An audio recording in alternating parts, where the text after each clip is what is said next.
நீங்கள் ரொம்ப சிரமமான இருந்தது இந்த படத்தை பண்ணியிருப்பீங்கன்னு.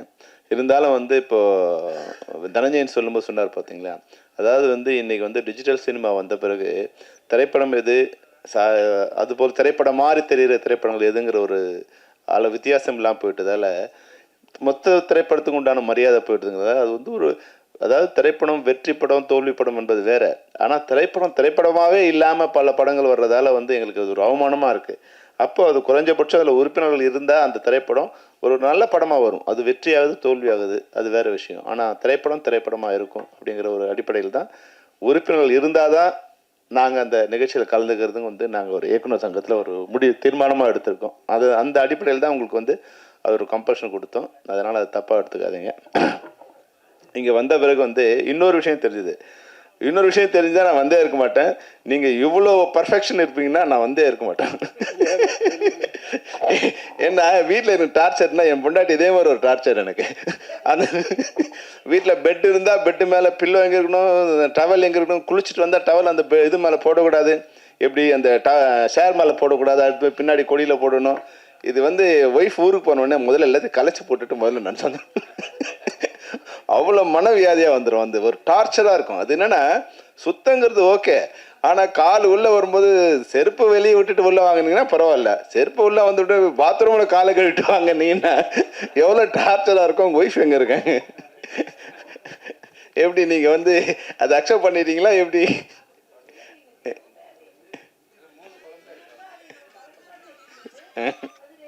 ரெகுலர் ஆயிடு இல்லை விரும்பி பண்ணீங்களா வந்து வலிஞ்சு பண்ணீங்களான்னு தான் கேட்குறேன். Very good. ஏன்னா நான் விரும்பி பண்ணுறது இல்லை வந்து. ஏன்னா இன்னும் நான் 30 வருஷம் ஆனால் கூட அது என்னென்னா வீடு வந்து வீடாக இருக்கணும் இல்லையா, நான் கொஞ்ச நேரம் ஒரு சுதந்திரமாக இருக்கணும் இல்லையா, அதுக்கப்புறமா எடுத்து வச்சுக்கலாம். வந்த உடனே குளிச்ச உடனே அங்கே வைக்கணும், புக்கு எடுத்தால் புக்கு அழகாக வைக்கணும், அந்த ஃபோட்டோ எடுத்து வைக்கணும். எங்கள் நண்பர்லாம் வருவாங்க, நீங்கள் எங்கள் ஒய்ஃப் வரும்போது என் வீடு எப்படி இருக்கும், எங்கள் ஒய்ஃப் இல்லைன்னா என் வீடு எப்படி இருக்கும்னா, வீடு எங்கள் ஒய்ஃப் இல்லைன்னா ஜூ மாதிரி இருக்கும், அப்படியே வந்து கலைஞ்சி கிடக்கும். என் ஒய்ஃப் வந்தாங்கன்னா வந்து ஒரு லைப்ரரி மாதிரி இருக்கும், எல்லாம் அடுக்குன இடத்துல அப்படி நீட்டாக இருக்கும், செப்பல் இருக்க வேண்டிய இடத்துல இருக்கும். அது வந்து எனக்கு கொஞ்சம் கஷ்டம் அது. அதனால் நீங்கள் பரவாயில்ல, உங்கள் ஒய்ஃபும் நீங்கள் அதை செட் பண்ணிட்டீங்க, அதனால் உங்களுக்கு வாழ்த்துக்கள். மற்றபடி இந்த வெள்ளை குதிரை வந்து நிச்சயமாக அதை பார்க்கும்போதே வந்து அந்த இவ்வளோ ஆரம் இருக்குது உங்களோட மகுடத்தில் இத்தனை வைரங்கள் இருக்குது. 1 2 3 4 5 6 7 8 9 54 இது இருக்குது உங்கள் வைரங்கள் உங்கள் மகுடத்தில் இருக்குது. நிச்சயமாக தமிழ் ரசிகர்களும் வந்து அதுக்கான மகுடத்துக்கு உங்கள் மகுடத்தில் ஒரு வைரக்கல் வைப்பாங்கிறதுல எந்த விதமான சந்தேகமும் இல்லை. ஏன்னா திரைப்படங்கள் வந்து 2 திரைப்படங்கள் இருக்குது. ஒன்று வந்து கமர்ஷியலாக, இப்போ நான் அப்படி தான் படம் போடுறது, இது மாதிரி படங்கள் நான் வந்து பார்த்ததோடு சரி. ஏன்னா எங்கள் இன்ஸ்டியூட்டில் முதல்ல போகும்போது இந்த படங்கள் தான் உலக படங்கள் தான் எங்களுக்கு முதல்ல காமிப்பாங்க, இதுதான் திரைப்படங்கள் அப்படின்னு காமிப்பாங்க. அப்போ பார்த்து எனக்கு பயம் வந்துடுச்சு, இந்த படங்கள் நம்ம பார்த்ததே இல்லை இது வரைக்கும். நான் வந்து எனக்கு 22 வயசு நான் உள்ளே போகும்போது, அப்போ இந்த மாதிரி படங்கள் நான் பார்த்ததே இல்லை அப்படின்னு. ஒரு 100 படங்கள் பார்க்கும்போது முடிவு பண்ணால் வெளியே வரும்போது இது மாதிரி படங்கள் நம்ம பண்ணக்கூடாதுன்னு முடிவு பண்ணேன். ஏன்னா அது எனக்கு அந்த வயசு வரைக்கும் நான் அந்த படங்கள் பார்த்ததில்லை. ஆனால் என்ஜாய் பண்ணுறதுக்கு வந்து அதான் வந்து நேற்று ஒரு படம் பார்த்தேன். நான் வந்து பாரதி ராஜா சார் ஒரு படம் பார்த்தேன், முதல் மரியாதைன்னு ஒரு படம் பார்த்தேன். முதல் மரியாதை படத்துக்கு 2 விஷயம் இருக்குது. ஒன்று வந்து 1985 அந்த படம் ரிலீஸ் ஆச்சு. அப்போ நான் வந்து திரைப்படக் கல்லூரியில் வந்து மாணவனாக படிச்சுட்ருக்கேன். அப்போ மணிவண்ணன் சார்கிட்ட அசிஸ்டன்ட் டைரக்டர் சேர்ந்து வந்து, அப்போ அவர் எடிட்டர் கந்தசாமிங்கிறவர்கிட்ட நான் உதவியாளராக ஒர்க் பண்ணிகிட்ருக்கேன். படிச்சுட்டு இருக்கும்போது அவர் மணிவண்ணன் சார்கிட்ட என்னை வந்து ரெக்கமெண்ட் பண்ணி சேர்த்து விட்டார். அப்போது யார் நீ என்னன்னா, நம்ம திரைப்படக் கல்லூரி படிச்சுருக்கேன். அப்படியா, சரி பார்க்கலான்னாரு. ஒரு 2 மாதம் கழிச்சு சொன்னார், சரி ஒரு நாள் நம்ம படத்துக்கு போகலான்னு என்னை கூப்பிட்டு போனார். 1985 அது ஜூன் நினைக்கிறேன், ஜூன் மாதம் மே ஜூனில் நினைக்கிறேன். அப்போ கூப்பிட்டு போகும்போது பார்த்தா முதல் மரியாதை திரைப்படம் பார்த்துட்டு நான் வந்து வடபழனியில் இறங்கணும். அங்கேருந்து நான் வந்து எங்கள் வீட்டுக்கு போகிறது வடபழனியில் இறங்கணும். குட்லக் தேட்டரில் படம் பார்த்து ஏற்றி வந்துட்டு இருந்தார். வரும்போது படம் எப்படிலாம் இருக்குன்னு கேட்டு இருந்தார். படம் நல்லா இருக்குன்னு சொன்னோடனே அம்பேத்கர் சிலையான படம் கார் வந்துட்டு இருந்து கார் நிறுத்திட்டார். இது படம் நல்லா இருக்கா அப்படின்னாரு. ஆமாம் சார், படம் ரொம்ப நல்லா இருக்கு சார். யோ கார் விட்டுருங்க ஏன்னார். நீங்களாம் எப்படியா டைரக்டர் ஆகணும், இதெல்லாம் ஒரு படம், இந்த படம் நல்லா இருக்கும் வேறு சொல்கிறாரு. எப்படி இல்லை சார் நல்லா இருக்குன்னு சொன்னேன். இந்த படம்லாம் ஐயோ ஒரே போர் அடிக்குது, கிழவன் காதில் யாரையா பார்க்குறது இதெல்லாம் அப்படின்னாரு. இல்லை சார் படம் நல்லா இருக்கும். அப்படியா, ஒன்று பொண்ணு படம் ரிலீஸ் ஆகட்டும், படம் ஒன்றா நீ எங்கிட்ட வாழலைன்னா அப்படியே போயிடு அப்படின்ட்டார்.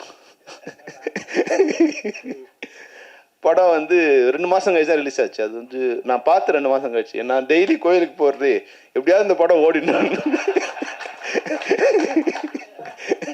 அப்படின்னு டெய்லி கடவுளை ப்ரே பண்ணுவேன். என்னோட பிரார்த்தனையோ இல்லை உண்மையாக படத்தோட இதுவோ வந்து படம் சூப்பர் டூப்பர் ஹிட்டு. ஒரு ஒரு 3-4 நாள் கழிச்சு உடனே என்னை வர சொன்னார். அவரே வர சொன்னார். வர சொல்லி வாயா எப்படி என்ன அந்த படம் உனக்கு பிடிச்சதுன்னு நான் சொன்னேன். சார் இந்த படம் வந்து உங்களுக்கு வந்து பாரதி ராஜா தெரியும். அவர் என்ன சொல்கிறாரு, அவர் எங்கள் டைரக்டர் கதையை எடுத்திருக்காரு அவர் அப்படிங்கிறார். எனக்கு பாரதி ராஜா சார் தெரியாது. அவர் குடும்ப வாழ்க்கையோ அவரை பற்றி எதுவுமே எனக்கு தெரியாது. ஒரு டைரக்டர் தான் தெரியும். ஆனால் நான் படம் பார்க்கும்போது எனக்கு வந்து அது அப்படியே வந்து என்னை மிஸ்மரைஸ் பண்ணிடுச்சு. உள்ளத்தை உருக்குது சார் அந்த படம். 4-5 இடத்துல நான் அழுதுட்டேன் சார் அப்படின்னு சொன்னேன். அப்புறம் வந்து யூத்ஃபுல்லாக வேறு படம் இருக்குது, சாங்ஸ் வேறு இதுவாக இருக்குன்னு சொன்னேன். சரி நான் அதுக்கப்புறம் பார்த்துட்டேன். அப்புறம் 40 வருஷம் கழிச்சு நான் அந்த படத்தை நேற்று பார்க்குறேன் மறுபடியும். அப்போ தான் முதல்ல பார்த்தேன், நேற்று 2வது படம். நாங்கள் ஒரு 1000 ஸ்டூடெண்ட்ஸ் அதில் வந்து எல்லாமே வந்து விஸ்காம் படிக்கிற ஸ்டூடெண்ட்ஸு, எல்லாம் 18-19 வயசு. நான் எப்படி ரசித்தனோ அதே மாதிரி நேற்று பசங்க ரசிக்கிறாங்க. அந்த பூங்காத்துன்னு படம் ஆரம்பித்த உடனே ஒரே விசில் விசில் விசில். நான் பார்த்தேன், அது என்னடா பசங்களாம் மாறிட்டாங்க, இப்போ சினிமா வேறு சினிமாவாக இருக்குங்கிறாங்களேன்னா நான் ரசித்த அதே இடத்துல பசங்களோட கரகோஷம் அப்படி இருக்குது. அப்போ வந்து திரைப்படங்கள் வந்து நம்ம நினைக்கிற மாதிரி வந்து இங்கே வந்து வேற ஒரு கலர் இருக்குது. இது படம் எப்படி ஆச்சு, பேன் இண்டியா அது மாதிரி ஆயிடுச்சு, இது மாதிரி ஆயிடுச்சு. அது மாதிரி எதுவுமே இல்லை. எமோஷ்னலுங்கிறது வந்து அன்னைக்கும் அப்படியே தான் இருந்தது, இன்றைக்கும் அப்படியே தான் இருக்குது. அப்போது இந்த திரைப்படத்தை பார்க்கும் நேற்று நான் டைரக்டராக அந்த படத்தை பார்க்குறேன். ஏன் என்ன படம் பிடிச்சிருக்கு, எப்படி இந்த படம் இன்வால்வ் ஆச்சுன்னு. சார் அந்த படத்தில் வந்து அதுக்கப்புறம் வந்து அந்த படத்தை சம்மந்தப்பட்ட எல்லாரும் எனக்கு நெருங்கிய நண்பர்கள். பாரதி ராஜா சார் என்னோட ரொம்ப நெருங்கிய நண்பர். ஆர் செல்வராஜ் மிக மிக நெருங்கிய நண்பர்.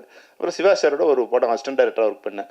அப்புறம் பழக்கமாக இப்போ அவர் பார்த்துருப்பேன். அவர் சும்மா சொன்னார் ஒரு தடவை, என்ன உங்கள் டைரக்டரு நடிக்க சொல்லவே இல்லையா, நடன்னு சொல்லிகிட்டே இருப்பான் அவன் அப்படின்னாரு. அப்போ நேற்று பார்க்கும்போது அவரோட சலிப்பில் வந்து ஒன்று பார்த்தேன்.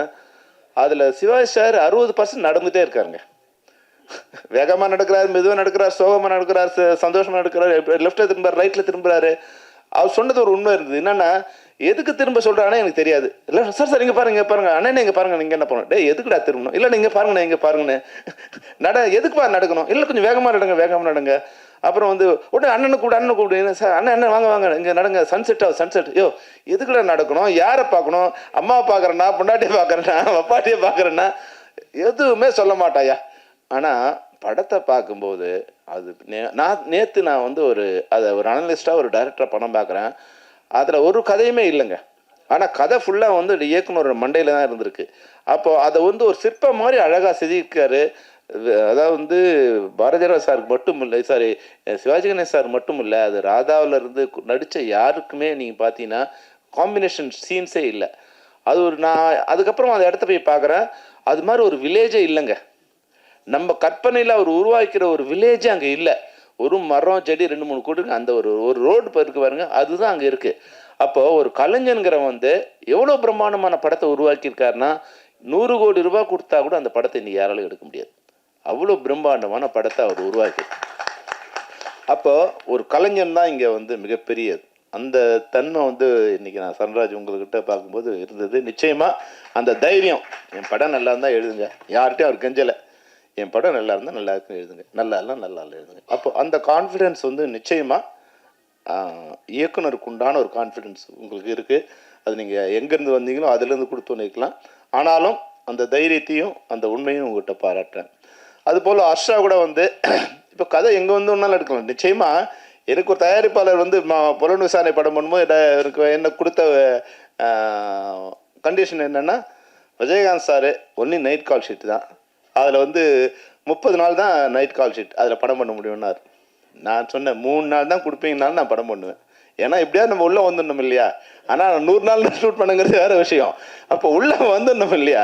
அப்போ எல்லா கண்டிஷனுக்கும் ஓகே தான். அவங்க கொடுக்குற கண்டிஷன் நம்ம வந்துட்ட பிறகு அப்புறம் நம்ம கண்டிஷனை அவனுக்கு வந்து செட் பண்ணிக்க வேண்டியது தான். அதுதான் வந்து டைரக்டரோட வெற்றி.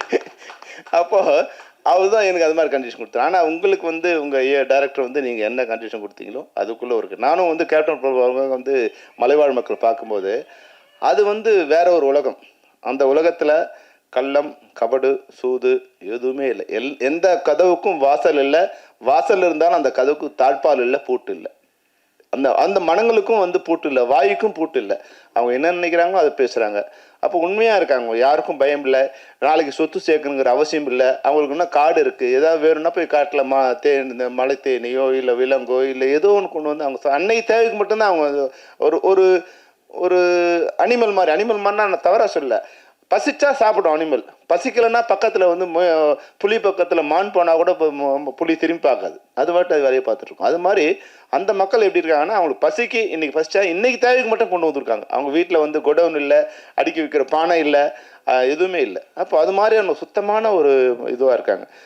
அந்த மலைவாழ் மக்களுக்கு தங்களுக்கு ரோடு வேணும், கீழே இருக்கிறவங்களோட பழக்கம் வேணும், எதுவுமே கூட அவங்களுக்கு பெருசாக தெரியல. ஆனால் இன்றைக்கி வந்து உலகம் வளர்ந்துட்ட பிறகு மருத்துவ வசதி, கல்வி வசதி இன்னும் அதே போல் இருக்கக்கூடாதுன்ற பல இடங்களில் வந்து நிச்சயமாக நான் வந்து கேப்டன் பிரபாகரனுக்காக வந்து இந்தியாவில் உள்ள, குறிப்பாக தென்னிந்தியாவில் உள்ள அனைத்து மலைப்பிரதேசங்களும் நான் பயணம் பண்ணியிருக்கேன். காரில் பண்ணியிருக்கேன், ஜீப்பில் பண்ணியிருக்கேன், நடந்து பண்ணியிருக்கேன். தமிழ்நாட்டில் வந்து ஒரு 60% பகுதிகளுக்கு வந்து சாலை வசதிகள் இருந்திருக்கு, நிச்சயமாக இருக்குது. மற்றதெல்லாம் வந்து நீங்கள் ஒரு 10% 20% தான் இருக்குது. சில மாநிலத்தில் வந்து 0% தான் இருக்குது. அந்த எந்த விதமான நடந்து தான் போகன்றிருக்கு. குறைஞ்சபட்சம் நம்மளுக்கு வந்து 60% அப்போவே இருந்தது. இப்போ நீங்கள் உங்களுடைய 123 கிராமங்களுக்கு இந்த சாலை வசதி இல்லை தமிழ்நாட்டில். இல்லை ஆனால் மொத்தம் வந்து இங்கே 6000 கிராமங்கள் அது மாதிரி இருக்குது. அப்போ நீங்கள் உங்கள் பர்சன்டேஜ் பார்த்தீங்கன்னா வந்து ஒரு 2% தான் சாலை வசதி இல்லாமல் இருக்குது. ஏன்னா மொத்தமாக வந்து இது போல் இருக்கிற கிராமம்னா ஒரு 10 கிராமத்தில் ஒரு 10லேருந்து 50 வீடு தான் இருக்கும். அதிகபட்சமாக 50 வீடு இருக்கும், குறைஞ்சபட்சமாக 10 வீடு இருக்கும். அப்புறம் அங்கங்கே போகிற போக்கில் ஒரு குடிசையாக இருக்கும். இது போல் வந்து 6000 மலை கிராமங்கள் வந்து தமிழ்நாட்டில் இருக்குது. அதில் இவர் கணக்கு சரியானு எனக்கு தெரியாது. அப்போ 123 கிராமங்களுக்கு தான் இது போல் சாலை வசதி இல்லைன்னா தமிழ்நாடு குறைஞ்சபட்சம் வந்து 6000ல் வந்து 1%னா கூட வந்து 60 ஆச்சு. உங்கள் 2% தான் இது மாதிரி சாலை வசதி இல்லாமல் இருக்குது. அது வந்து மிகப்பெரிய, இன்றைக்கி அது வந்து மிகப்பெரிய விஷயம். உங்கள் எண்ணம், உங்கள் வெள்ளை குதிரை வந்து ஒரு கிராமத்துக்கு சாலை வசதி போட்டு கொடுத்துருக்கு. இந்த படத்தை பார்த்து பண்ணாங்களோ இல்லை வந்து உங்களோட எண்ணம் வந்து அவங்களுக்கு போய் சேர்ந்துடுச்சோ, அந்த வகையில் வந்து உங்கள் எண்ணத்துக்கு வாழ்த்துக்கள். இந்த திரைப்படம் வந்து உண்மையிலே வந்து ஒரு சிறந்த திரைப்படமாகும். மக்களிடம் சிறந்த திரைப்படம் என்பதால் தான் 54 விருதுகளை வந்து 54 உலகத்தில் இருக்க அனைத்து கண்டங்களையும், அதாவது வந்து இந்தியா, ஆசியா மட்டும் இல்லாமல் அமெரிக்கா, ஐரோப்பா போன்ற அனைத்து கண்டங்களையும் அனைத்து நாடுகள்லையும் வந்து உங்கள் படம் வந்து வெற்றி கொடி நாட்டிற்கு. வெள்ளை குதிரை வந்து ஒரு ட்ரீம். அது நம்ம கனவுல வந்து குதிரை வரும்போது, ஒரு வெள்ளை குதிரை வரும்போது, வெள்ளை குதிரை பின்னாடி வந்து அதுக்கு சொர்க்கலோகத்திலேருந்து திறங்கி வர மாதிரியான ஒரு ட்ரீம் தான் வெள்ளை குதிரையோட ஒரு ரெப்ரசன்டேஷன். அது தமிழ் சினிமாவிலையும் வந்து அந்த குதிரை வந்து இறங்கியிருக்கு. ஒரு சிறந்த சினிமாவை தமிழ் சினிமாவுக்கு கொடுக்க நினைக்கிற உங்கள் அனைவருக்கும் என்னுடைய வாழ்த்துக்களை தெரிவிச்சிருக்கேன். All the best star Abhirami, Saran, hero, வேறு இவங்க எல்லாருக்கும். அதுபோல் இன்னொருத்தர் முக்கியம் மறந்துட்டேன், இந்த அதாவது வந்து 100 ஆண்டு பாரம்பரியம் கொண்ட இசையமைப்பாளர், அவருக்கு வந்து என்னுடைய வாழ்த்துக்கள். உங்கள் தாத்தாவிலேருந்து நீங்கள் இதில் இருக்கீங்கிற போது ஒரு வகையில் வந்து நீங்கள் தான் பாராட்டப்பட வேண்டிய ஒரு நீங்கள் தான் இசை நாயகனாகவும் இந்த இதில் நீங்கள் இருந்திருக்கீங்க. உங்கள் இசையை நான் கேட்க முடியாமல் போயிடுச்சு, எனக்கு கொஞ்சம் லேட் ஆகிடுச்சு. ஆனாலும் வந்து நீங்கள் அந்த எங்கள் தாத்தா அது போல் இருந்தார், எங்கள் அப்பா வறுமையில் இருந்தாங்க, அந்த குடும்பத்தை பாரம்பரியத்தை வந்து மறந்துடாமல் கொஞ்சம் நம்மளுடைய இருட்டை வந்து வெளிச்சம் போட்டு காமிக்க விரும்ப மாட்டாங்க பல பேர். எங்கள் தாத்தா வந்து பிர்லாவாக இருந்தால் தான் சொல்லிப்பாங்க, டாட்டாவாக இருந்தால் சொல்லிப்பாங்க. ஆனால் எங்கள் அப்பா வறுமையில் இருந்தாங்க கூட வந்து மேடையில் வந்து கூச்சம் இல்லாமல் சொல்லி நீங்கள் வந்து அடுத்த வித்தா நீங்கள் வந்திருக்கீங்க. நிச்சயமாக 100 ஆண்டு பேக்ரவுண்டை நீங்கள் இன்னொரு 100 ஆண்டு உங்களுடைய வெற்றி பயணம் வைக்க வேண்டும் என்று கூறிய வாழ்த்தை பெறுவீர்கள். நன்றி, வணக்கம்.